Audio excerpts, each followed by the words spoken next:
President, I move that we proceed with the third reading of Senate Bill number 2797. This is the bill declaring Pampanga as the culinary capital of the Philippines. The printed copies of the bill were electronically distributed to the members of this chamber on November 28, 2024 in compliance with the 3-day rule of the Constitution. I so move, Mr. President. Any objection? Hearing none, consideration of Senate Bill number 2797 on third reading is now in order. The Senate Secretary is directed to read the title of the bill and to proceed with roll call vote. An act declaring the province of Pampanga as the culinary capital of the Philippines. Roll call vote. The Honorable Senator Binay.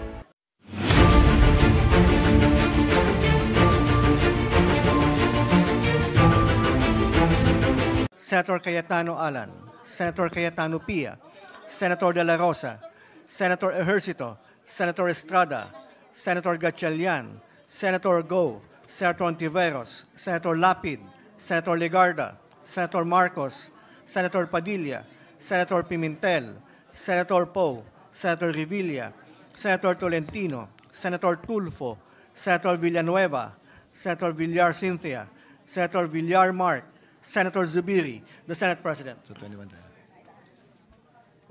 With 21 affirmative votes, 0 negative, 0 abstention, Senate Bill number 2797 is approved on third and final reading. Mr. President, the gentleman from Pampanga, Senator Lapid, is seeking the floor, Mr. President. I move that he be recognized, our Kabalen. Senator Lapid is recognized, and you may proceed, sir. Okay. Mahal na Pangulo at sa aking mga kagalang-galang na samahan mga senador, ating mga kababayan, magandang araw po sa inyong lahat. Unang-una po sa lahat ay nais ko pong ipahayag ang aking taus-pusong pasasalamat sa inyong lahat. Suporta ipagpasa sa Senate Bill number 2797. Nagdideklara sa Pampanga bilang culinary capital of the Philippines. Isang malaking karangalan po ito, hindi lamang sa aming mga Kapampangan, kundi sa buong Pilipinas. Kilalanin ang yaman at kasaysayan ng ating lutuing Pilipino.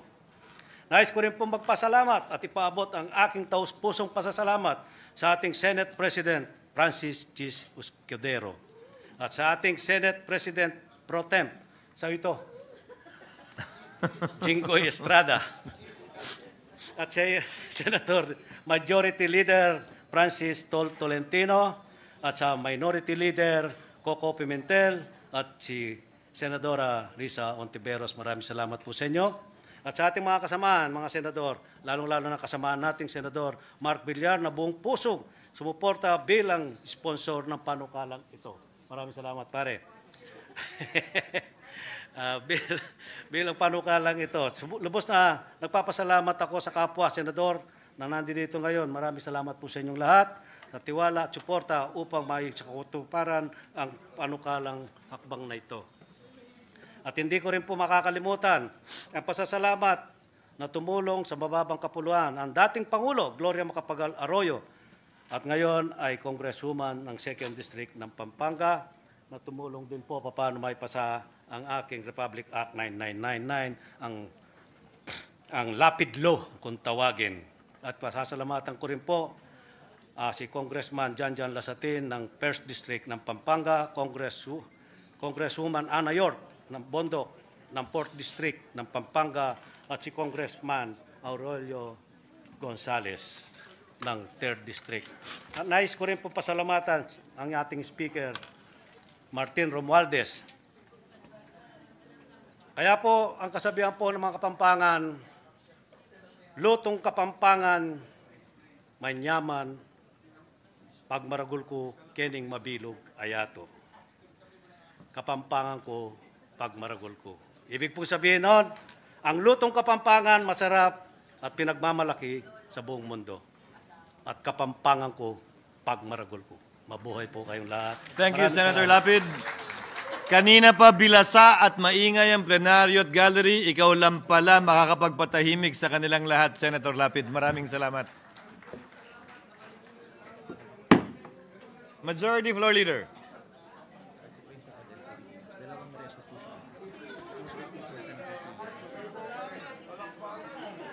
Majority Floor Leader. Mr. President, the chairman of the committee, Senator Mark Villar, is seeking the floor likewise for a manifestation. Senator Mark Villar is recognized for his manifestation in connection with the third reading of the bill that he sponsored. You may proceed, sir. Mr. President and dear colleagues, allow me to express my heartfelt gratitude to everyone who has made possible the approval on third reading Senate Bill number 2797 under Committee Report number 333, or the Act declaring Pampanga as the culinary capital of the Philippines, of course under the leadership of our beloved Senate President Chis Escudero, and all the senators, especially our Kapampangan Senator, si Supremo Senator Lito Lapid. Congratulations. And to everyone, because everyone helped to make this bill possible. Throughout the well-decorated history of our country, at any point, our culinary tapestry did not disappoint as an identifier of the rich cultural heritage of being a Filipino. It remains a vital component of our identity as a country of impressive gastronomy at par with the global culinary landscape. By declaring Pampanga as a culinary capital, we do not dismiss the similar hearty dishes hailing from other places in the Philippines, as every delectable Filipino dish boasts of their own distinct culinary edge. This recognition of Pampanga is a way of celebrating its extraordinary influence on Filipino food while still honoring the cultural diversity that makes our nation's cuisine so rich and vibrant. Mula sa Pampanga, baybayin po natin ang iba't ibang culinary destination sa buong Pilipinas. We will continue to boost our nation's culinary pride by recognizing Filipino destinations that are significantly contributing to the continuous enrichment and development of Filipino cuisine. Sisiguraduhin po natin na patuloy ang ating suporta sa pagkilala sa ibang pang lugar sa Pilipinas na mayroon ipinagmamalaking culinary treasures. Today, we start with Pampanga as the culinary capital. Tomorrow, we explore our cherished national treasure, our cuisine, that lies in the unique story of every city and province that has long been boasting of their exceptional history and cultural importance. In closing, I thank my colleagues for supporting Senate Bill number 2797 under Committee Report number 333, as it stands to benefit not only the people of Pampanga but the entire country. By officially recognizing Pampanga as the culinary capital of the Philippines, we are celebrating our culinary heritage, investing in the development of our tourism, and securing a legacy that those who will come after us will continuously to be proud of. Mr. President, dear colleagues, our friends from Pampanga who are here with us today, thank you very much for your continuous support in ensuring that this August Chamber remains dedicated to the holistic and sustainable development of our country. Maraming salamat po. Thank you very much, Senator Mark. Sa OPP at saka sa DepEd. So dito, lumabas dito sa PSA na hindi rin nag-i-exist sa birth, sa marriage, at saka sa death, si Kokoy Villamin. So yung 677, DepEd and OVP rin yun, sir? Hindi. Yung 677, DepEd alone. Iba pa yung sa OVP. And then magkano, sir, itong napunta sa 405 na walang records with the PSA? Magkano yung total confidential? In terms of amount? Yes, sir. Hindi ko na-compute eh. Hindi ako aware. Ang pina-check lang namin is yung names. Pina-verify lang kasi namin yung mga pangalan pa. Pero gusto ko lang idagdag, yung amount in question really is 612.5 million. 612.5, both OBP and DepEd. Insofar as DepEd is concerned, 112.5 million. Thank you. Mela from PTV4. Sir, just to clarify, kasi yung una nating nasabi, 677. So yung 133 po ba? I mean, the rest ng, kung 405 ay nakita natin na walang record, na sabi nyo nga po kanina non-existent, yung the rest po ba, ibig sabihin may record naman po sila? May record pero maraming kapangalan. Like yung iba, 5, may 10, may maraming pangalan. And sir, last na from my end, kung pagsasamahin yung mga pangalan na nakalap natin sa acknowledgement receipts ng OVP at DepEd, ilan po yun overall? Ilan po yung hinihintay nating verification from PSA mula naman sa side po ng OVP? Ang OVP, if I'm not mistaken, parang 2,000 ata yun eh, kung hindi po ako nagkakamali. I will have to check and double check. I-double check ko yung sa OVP. So sa ngayon may nasa 2,000 names pa na Mas under malaki verification. kasi yung budget ng OVP eh. That is 500 million eh. So, kaya mas marami yung pangalan sa OVP. Sandro Ochona from Billionaire TV, then Big Sumintak from Net25. Sir, may mga nabanggit kanina kaso, malversation, bribery, plunder. Ito na po ba yung lalamanin ng partial committee report natin na ikakaso or i-recommend from other government agencies na ikaso kay VP? Well, pag-uusapan pa namin, but ito yung mga nakita namin na mga possible violation in the course of the hearing. Pero kayo po magre-recommend nito or paano po yung process? Siguro kung hindi kami mag-i-issue ng partial committee report, yun ang magiging laman ng committee report namin sa dulo pag nag-conclude na po yung ating committee hearing.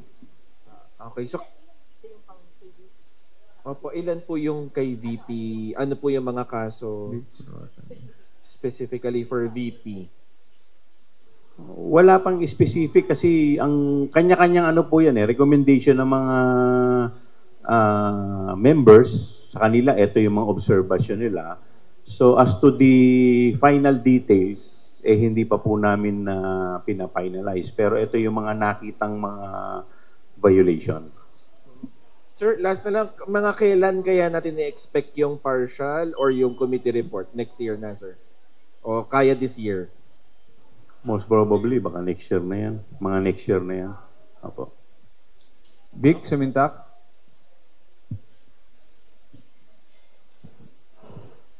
Sir, Chairman Chua, clarification lang.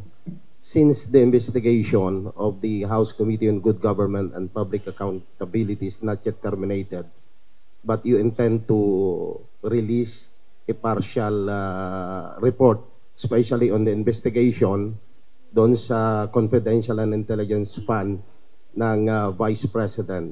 So, may we know kung kaya kayo nag-release ba ng partial summary report or summary report so that this report can be used by the House Committee on Justice regarding the impeachment case by the Vice President Sara Duterte? Well, actually, year-ender to parang summary Ito muna yung summary kung what happened in the past 7 hearings, what transpired, at kung ano yung mga nakikita namin na violation. At kung ano yung mga laws na propose namin. Dahil, di ba, yun naman ang lagi nilang kino-question kung bakit this is in aid of legislation, asan yung mga batas. So, ito yung mga batas na nakikita namin. And in fact, kanina, meron na naman kaming nakita na naman na additional. Like, for example, yun dun sa yun dun sa yun sa ng pagselyo. Diba, kino-question kasi nila na baka mamaya gumagamit daw ng mga pseudonym dahil confidential nga daw po yan. So, nakita namin na dapat ilagay na rin para mas clear doon sa mismong Joint Circular 2015. Magiging part din ng recommendation namin yan na kailangan it should bear the true identity or name. Idadagdag ko lang po, no? Actually, one of the reasons why ang ating chairman is nagkaroon kami ngayon ng summary report is precisely also because there are filing of impeachment complaints. Now, we would not at any rate or at any way preempt whatever is the decision or how the Committee on Justice would appreciate these complaints. Kaya nagkataon lang talaga na may nag-file ng complaint at may refer na nga sa Committee on Justice, I think part of the committee's way of respecting what's going to be how the Committee on Justice will proceed and will approach the impeachment complaints is to summarize what we have discussed for the past 8 committee hearings. Sir, one last from my end. So, meaning to say, it can be used by the Justice Committee in the determination of forms and substance of the impeachment complaint against Vice President Sara Duterte, because in your hearing, lumabas din dan yung bribery, graft, and corruption, which includes in the impeachment case filed against the Vice President. Yung mga final pong impeachment complaint, if I'm not mistaken, marami rin naman po kinuha nila dito sa committee hearing namin. So, to answer your question, it will not prevent them from getting information, mga recommendation dito po sa aming committee hearing. Idadagdag ko lang, no. Balikan po natin yung kasagutan po namin kanina, na that would depend on how the Committee on Justice approach the complaint. So, yung committee hearings naman po natin, it's a public record. It's being televised and being streamlined all over different social media platforms. So, I guess a way of really allowing, kayong sa aking consideration, for my personal take on this is to allow the complaint, the impeachment complaint, referred to the Committee on Justice to have its way, how they would discuss that. Kaya nga po tayo ngayon nag-summarize is para hindi parallel while dinidiscuss natin yung mga issues, may mga katanungan tayo, at the same time doon sa kabilang kwarto ay nagdi-discuss sila ng impeachment complaint. I mean, that would, to me, that would certainly be something that should raise an eyebrow para sa akin. So just to be more circumspect in terms of allowing other committees to do its job, mas magandang i-summarize na lang natin kung anong napag-usapan. Thank you. Rosalie Cas from UNTV, then followed by Dwight De Leon from Rappler. Good afternoon po. Question po from our desk. Kasi last meeting po ng inyo pong committee, dumalo po si Vice President Sara Duterte at nag-take ng oath. So may chance po na i-clarify, tanungin ng komite, ang Vice Presidente sa mga alegasyon laban sa paggamit niya ng confidential funds as well as ng DepEd. Pero walang pagtatanong na nangyari kay VP Duterte last hearing. Bakit po ganun? Well, actually, may mga magtatanong supposedly sa kanya, but unfortunately, nagkaroon po ng incident kay Gina Acosta. Kasi yung mga congressman na nando doon, nakapokus muna sila doon sa mga SDO na umattend. So, siguro kung medyo natagalan pa, pupunta talaga kay VP Sara. Hindi po ba siya waste opportunity? Kasi early in the morning, if I'm not mistaken, in the afternoon hanggang gabi, present po si VP Duterte as well as the security officers po na kung saan dumaan yun pong confidential funds. Pero hindi sila natanong about dun sa mga allegations ng irregularities. Hindi po naman, dahil nilay muna yung predicate dun sa mga SDO, yun ang pinaka-importante munang tinanong. But unfortunately, nagkaroon nga tayo ng emergency situation, kaya po hindi po nakaabot kay VP Sara. Last na lang po on my part, yung pong inisa-isang mga kaso of legal liabilities, probable or possible legal liabilities, inisa-isa na po ba ito dahil may sapat ng batayan na nakita yun pong inyo pong komite para magsampa or mag-recommend ng charges to file against the key officials of OVP at DepEd under VP Duterte? Based po sa 7th hearing na nangyari sa atin, ito po yung mga recommendation ng mga member na nakikita po nila na possible violation na nangyari po sa mga paggamit po ng confidential fund. Thank you po. Thank you, Dwight. Good afternoon po. Clarify lang po, Chair. Yung legal liabilities, potential legal liabilities raised, stand ba siya ng committee as a whole and it's just that it's not yet final dahil potential pa lang, or is it just the stand of individual members? Kasi sir, there seems to be a system in the way it was presented, organized, parang bawat lawmaker may nakatoka sa kanya, ikaw di-discuss ng ganun, ng bribery, ikaw mag-discuss ng malversation. It seemed like there was a system in the way it was presented. So parang group presentation siya by the Committee of Good Government. Ito po kasi nung nag-discuss po kami, ito yung mga stand ng mga individual. May kanya-kanyang observation po yan. And we have to realize na ilan po din sa mga lawmakers are lawyers. So ito po yung mga, and then they agree. So ito naman for purposes of wrapping up, ito pong year-ender natin. But insofar as yung final committee report, pag-uusapan pa uli yun. But basically, ito po yung nakikita at mga recommendation ng mga individual members ng committee. In addition to that, no, we're talking of not just simple resolution. This involves the second highest official in the land, and it involves quite a number of millions of pesos, hundreds of millions of pesos. So kailangan meticuloso yung approach natin. Hindi ho ito yung ordinary lang ng inquiry. No, ito ay isang mataas na pinuno ng ating bansa, very popular.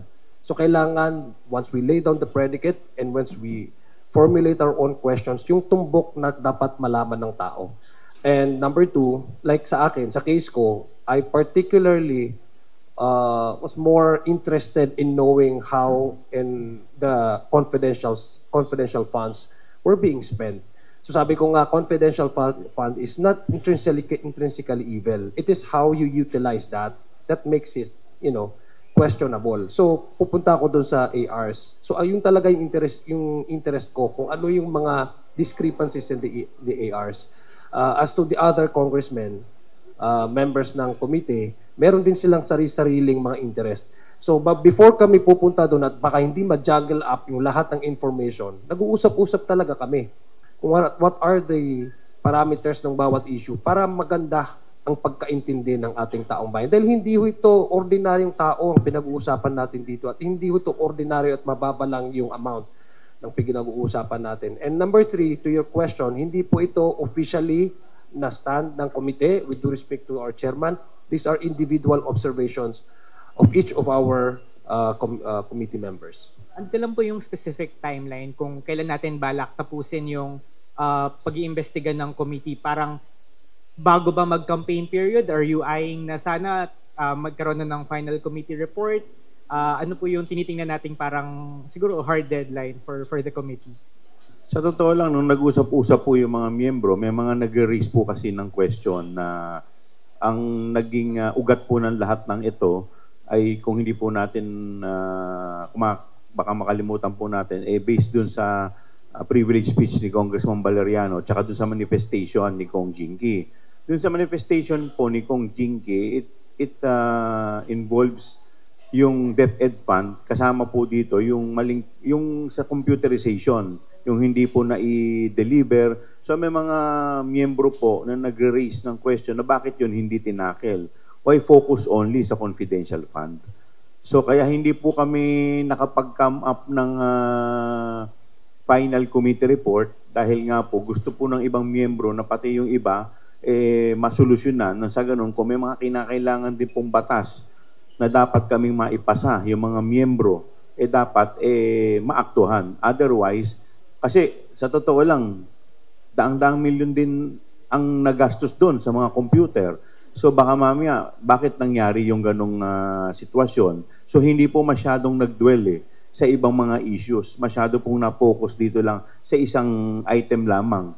Kaya yung iba po, gusto nila na pati yun ay mapag-usapan din na sa ganon makita kung ano naging problema. Pero kung ano yung parang kung may deadline lang. Kasi pag nag-break kayo ng February, yung balik nyo na after the elections. Tapos, syempre mag-expire yung term nyo by end of June.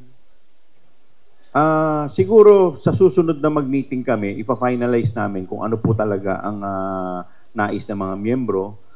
Kasi syempre you have to consider yung lahat ng mga opinion ng mga miyembro mo eh. So kailangan we have to come up. Otherwise, kung may mga miyembro na hindi rin naman na ayaw pa na matapos, o kagaya kanina, si Congresswoman Franz Castro, tinatanong bakit yung dalawang hindi kino-question. So may mga ganitong issue eh. So hindi naman po pwedeng desisyonan lang ng chairman lahat yan. So kailangan lahat yan, siyempre, i-consider mo lahat ng mga opinion at mga insights ng iyong mga miyembro. Thank you po. Thank you. Let us see the next questions from Lenes Capanti of GMA Online, followed by Kat Forbes of Radyo Pilipinas.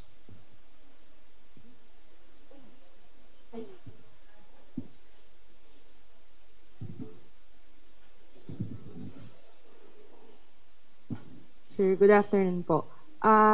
Sir, kasi yung filing of criminal charges and impeachment, magkaiba yung punishment nun eh. Impeachment, removal, criminal charges, may kulong. Mabibigat yung mga kaninang nabanggit. So, my question is, what is the likelihood of the House panel recommending the filing of criminal charges against the Vice President and her subordinates regarding this confidential fund controversy? Ano yung likelihood, sir, na magpa-file kayo ng, magre-recommend kayo ng filing of criminal charges against her and her subordinates? Like, give me a specific, 90%, 80%, No, we 50%? cannot, well, I'm sorry, but we cannot give you the exact, on how to guarantee. These are all part of the recommendation. What I probably, with all due respect to the chairman, sabi nga niya, this will be decided by all the committee, by the entire committee, all members. I think yung mga nakita po natin ng mga violations and mga possible na mga criminal acts, probably the committee can come up with a recommendation to propose to yung mga appropriate agencies of the government to pursue their own investigation. Our task here is in aid of legislation. When it comes to pursuing those kinds of alleged violations or crimes, I guess what the committee can do is to propose to these agencies to continue on, proceed with the investigation, because there's already an initial na nakuha na based from the information that we gather from our source person. So I think, with all due respect kay Chairman Joel Chua, yun po yung magiging recommendation probably ng committee na ito. And in addition to that, meron pa naman kaming isang meeting na kung saan kami lang po yun, mga miyembro. So, ang isa po sa mga, kasi let us be reminded the number one objective of this hearing is in aid of legislation.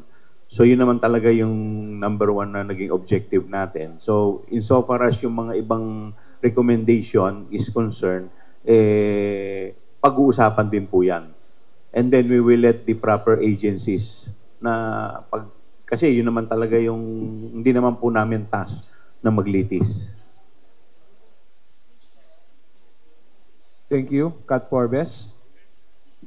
Hi, good afternoon po, Kongs. So, since hindi pa naman po kinlose itong committee hearing po, may chance pa rin po ba tayo na imbitahin si Vice President Sara Duterte dun sa iba pa pong mga issue na tatalakayin? Pwede po. Pag talagang kinailangan, talagang iimbitahin din po siya. Pero sir, kunyari po, ibang topic na po, pero willing po siya na balikan yun sa confidential funds at sumagot. Pagbibigyan niyo po ba siya? Pagdating sa confidential fund? Kung meron siguro na po, dapat sagutin niya yun dun sa proper forum. Dahil I think kung inirefer na po yung impeachment niya, nirefer po sa Committee on Justice, I think that is the proper forum para yun sagutin. Ed Sarto from DZME.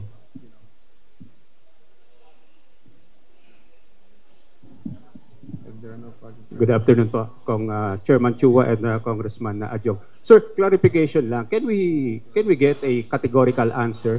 Kasi puro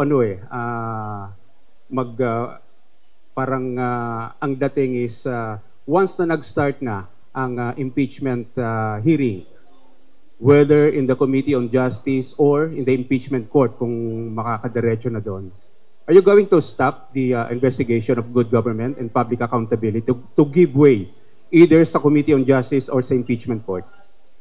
Hindi po. Kasi po ang in-stop lang po namin is yung confidential fund eh.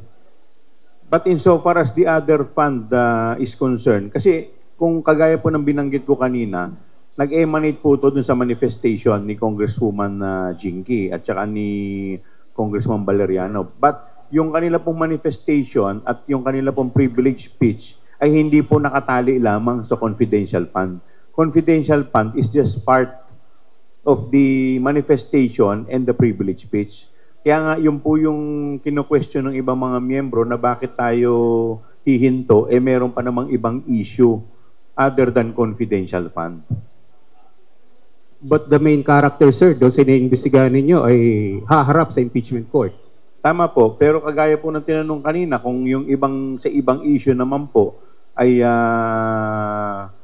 siya rin po ang involved. Kasi at the end of the day, kagaya po ng sa DepEd, yung sa computer, di po ba time din po niya yon? Part din po yun nung manifestation ni Congresswoman Jinky.